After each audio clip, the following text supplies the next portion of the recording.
खुलुमबाय निउस चेनेलखौ आं दिनै राङापारा माइनावस्रि सनितपुर जिल्लानि सिङाव थानाय माइनावस्रि सेन्टार कमिटिनि दिनै फुजा कमिटिनि नेहाथारि आंखौ सायख'ना होनाय जादों।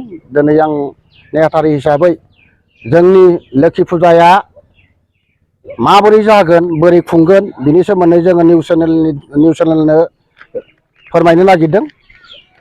बेनो जोंहा माने देग्लाय गोबां सिन्ताधारानि गेजेरजों गोबां माने मिजिंजों जों फुजाखौ खुंनो नागिरदों। गामाखालि बोसोराव बे सेन्टाराव लोक्षि फुजा खुङोब्ला प्राय 5,000निफ्राय 7,000 8,000सिम मानसि जायोमोन। नाथाय देग्लाय बिदि नङा, जोङो 10,000निफ्राय 15,000सिम रायजो राजानि गेदारिं मोनगोन होननानै जों मिजिंथिदों। बिनि ओंथियानो जाहैबाय, बिनि जाहोनानो जाहैबाय जों देग्लाय बेहाय अपेन डेन्स कम्पिटिसन लानाय जादों। बे अपेन डेन्स कम्पिटिसनाव हमना ला जों बर'नि कालसारखौ फोथांनानै लाखिनो थाखाय जोङो बर'नि मोसानाय जेरैहाय ग्रुप डेन्स होनना बुङो, जमायै मोसानाय बे मोनसे लादों। आरो लोगोसे जरा मोसानाय, बे जरा मोसानायखौबो जों कम्पिटिसन हिसाबै लादों। आरो लोगोसे सिंगेल मोसानाय, जोङो मोनथाम बिभागाव जोङो मोसानायखौ बेयाव कम्पिटिसन होगोन। बेवहाय गोसो गुदुं बादायारिफ्रा जोंनि माइनावस्रि सेन्टारनि बे स्टेजाव जौस्राङाव फैनानै गावनि मोसानायखौ बेसेबां एक्सपिरियेन्स दङ बेखौ दिन्थिफुंनानै जोंनि माइनावस्रि सेन्टारनिफ्राय प्राइज अर्थात बान्थाखौ आजावनो हागोन। जेरैहाय हानजा मोसानायाव जोङो फार्स्ट प्राइजखौ जोङो 2,500 थारमाने 2,500 होगोन। सेकेन्ड प्राइजखौ हानजा मोसानायनि थाखाय जोङो 2,000 होनाय जागोन। आरो लोगोसे जरा मोसानाय जों कम्पिटिसन होनो लादों। बेवहाय प्राइजआ जाबाय, फार्स्ट प्राइजआ 2,000, बेनिफ्राय जरा मोसानायाव सेकेन्ड प्राइज हिसाबै जोङो कमिटिनिफ्राय 1,500 थाखा सेकेन्ड प्राइज होगोन अर्थात। आरो ओमफ्राय सिंगेल डेन्स कम्पिटिसन दंबावो। बेवहाय सिंगेल डेन्सआव 1,500 थाखा फार्स्ट प्राइज आरो सिंगेल डेन्सआव सेकेन्ड प्राइज हिसाबै जोङो 1,000। थारमाने फार्स्ट प्राइज आरो सेकेन्ड प्राइज मोननैल' जोङो प्राइज होनाय जागोन। गासै जोङो 6टा प्राइज जोङो सेन्टार कमिटिनिफ्राय होनो थाखाय जोङो थाग थिग खालामनाय जादों। बेनिफ्राय जोंहा नाइट श' थागोन। नाइट श'आव जोङो नैबे सेन्टारनि लांगोनायावनो खुलायै अपेनै माने मा होनो फ्रियै बिना टिकेटआव बिना फैसायाव जोङो प्रजेक्ट फिल्म दिन्थिनाय जागोन हरसे। बेबायदियैनो जोङो 28 तारिख सनिबार मोनानिफ्राय लानानै जोङो 31 तारिख हरसेसिम 31 तारिखसिम जोङो बे अपेन फिल्म प्रजेक्टखौ दिन्थिनाय जागोन। आरो लोगोसे जोङो मोनसे जोङो फोरमायथिनो मोननानै जों गावखौनो गाव जोबोद गोजोननाय मोनगोन। जोङो बार'लाम्फा होननाय मुंदांखा थियाटारखौथ' जों आसाम हालामनि गासै बर' रायजो राजाफ्रा मिथिगासिनो दं।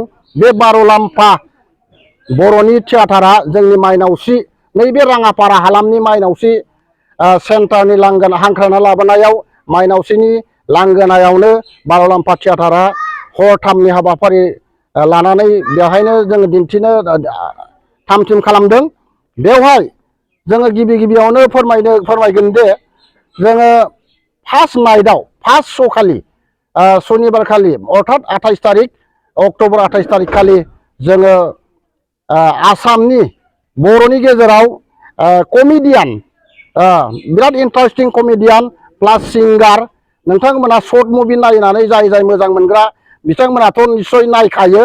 जायखौ प्रेक्टिकेल होनना बुङो, प्रेक्टिकेल आरो लोगोसे बेजोंनो लोगोसे शर्ट मुभियाव मैखोम डायलगमेन अर्थात एक्टिं खालामबोग्रा बिथां अनिल होननायाबो जोंनि बे माइनावस्रि सेन्टाराव जोङो 1.5 घन्टासोनि थाखाय बार'लाम्फा थियाटारखौ जागायनायनि सिगां बिथांमोना बायदिसिना भावथिना बायदिसिना कमेडिजों लोगोसे प्रेक्टिकेला नोंथां जोंनि गासै अडियन्सनि सिगाङाव रायजो राजानि सिगाङाव मेथाइ दोंनैसो खननानै गोजोनग्लाय होफैगोन।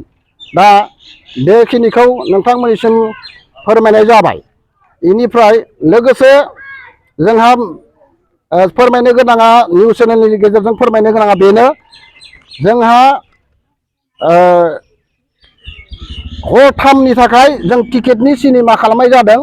अर्थात प्रजेक्ट माने पर्दानि फिल्म जों टिकेटनि देखायनाय जागोन। बेनो जाबाय बे हरथामाव जाबाय 29, 30, 31 थारिख खालि माने जोङो मोनथाम बर' फिल्म गोदानै ओंखारनाय बेखौ दिन्थिनो थाखाय आखायाव लादों। मोनसेया जाबाय जांख्रिथायनि थैसाम, बेनिफ्राय मोनसेया जाबाय रोदा आरो मोनसेया जाबाय जों बर'। जोंनि राङापारा माइनावस्रिनि खाथि खाला थानाय गासै रायजो राजाफ्रा जाय बर' फिल्मखौ नायनानै मोजां नायनो होननानै हास्थायना दंमोन एबा नायनानै मोजां मोनो बिथांमोना जोंनि माइनावस्रि अर्थात सनितपुर जिल्ला राङापारा माइनावस्रि सेन्टाराव फैनानै नैबे फिल्मखौ आरो लोगोसे बार'लाम्फा थियाटारखौ आरो लोगोसे प्रेक्टिकेल आरो अनिलखौ नायनो जाय गोसो जानानै दं बिथांमोना नायफैनो हागोन। बिनिफ्राय जोङो बुंनो गोनां बाथ्राया बेनो जे दिनैनि चेनेलनि गेजेरजों फोरमायनो गोनां बाथ्राया बेनो जे जोङो गिबि गिबियावनो खुलुमग्रोबाय आरो बिनिनो देग्लायनि बे जिहेथुनाखि जोंनि माइनावस्रि सेन्टारनि लोखि फुजानि दैदेनगिरि हिसाबै आंखौ फुजा कमिटिनि आफादगिरि जोंनि सेन्टार कमिटिनि रायजो राजाफ्रा गायसंदों, सायख'नानै होनाय जादों। दा बिनि थाखायनो आंबो मोदोम गुदुङै देग्लायनि बे लोखि फुजाखौ गासै जोंनि फालांगियारि सेन्टारनि फालांगियारि रायजो राजाखौ लोगोसे लाफानानै सहाय सहयोग लाफानानै देग्लायनि फुजाखौ मोजाङै मोजां गोजोनै खुंलांनो सानदों। आरो देग्लायनि लोखि फुजानि जिथुनाखि बावनाय नेमखान्थि बेखौ जोङो जेरैहाय मुसुखा होनानै जों सिबिनाय नङा। मुसुखा होआलासिनो जोङो बे मुसुखानि जायगायाव मोनसे माइ हेन्दोखौ होनानै जों सिबिलांनाय खान्थिखौ लादों आरो बे खान्थिजोंनो जोङो सेमोनबो सिबिबोनाय जादों। बेनिखायनो देग्लायबो बेबायदि नियम खान्थिखौनो जोङो सेमोननि बायदि नियम खान्थिखौनो लाफिनदों सिबिनायखौ। बेखौ जोङो उनाव माब्लाबाबो बे दैहुनि जायगायाव मुसुखा होनानै जों सिबिनाय नंलिया। माने मुसुखानि जायगायाव जों दैहुखौनो होनानै जों सिबिनाय खान्थिखौनो बेखौनो लाबाय थादों। लोगोसे देग्लायनि जाखिनि फुजानि लाहार फाहार खालामनाय दा बेखिनि खामानिखौ मावगासिनो दङ। टेन्ट हाउसनो होनाय डेक'रेसन बिथांमोना बेखिनिखौ मावगासिनो दं। मावनानै दासिमबो जोबाखै, मावनाया दा मावनानै गेजेर नांबाय। आरो बाखि माखासे जोंहा बे फुजानि मुङैनो गोबां आइटेम लानाय दङ। जेरैहाय जोंहा डान्स कम्पिटिसनबो लानाय जादों। आरो लोगोसे बे फुजानि मुङैनो मोनाबिलि समाव जोङो प्रजेक्ट सावथुन बेखौ नैबे जि सेन्टारनि सिथ्लायावनो बिना फैसायावनो जोङो बेखौ दिन्थिनो आखायाव लादों। बेखिनियानो। आरो आं बारा गोलाव बुङालासिनो दिनैनि बे निउसनि गेजेरजों जि जोंनि फुजानि सोमोन्दै फोसावनाय बेखिनियाव दोनथ'बाय। माखासे जाखिनि बुंनो गोनां दं जोंहा आंनि लोगोनि हाथारि दं, दा बुंबावसिगोन। सना रुफा आरो हिरानि जुवेलारि गाननो मोजां मोनग्रा सुबुंफोरनि थाखाय गोजोनथाव खौरां। दासान्दि फुजा बोथोरखाय खम बेसेनाव फानगासिनो MSCB जुवेलार्सआव सना रुफा आरो हिरानि समायना रमायना जोंख्लाबनाय जुवेलारिज।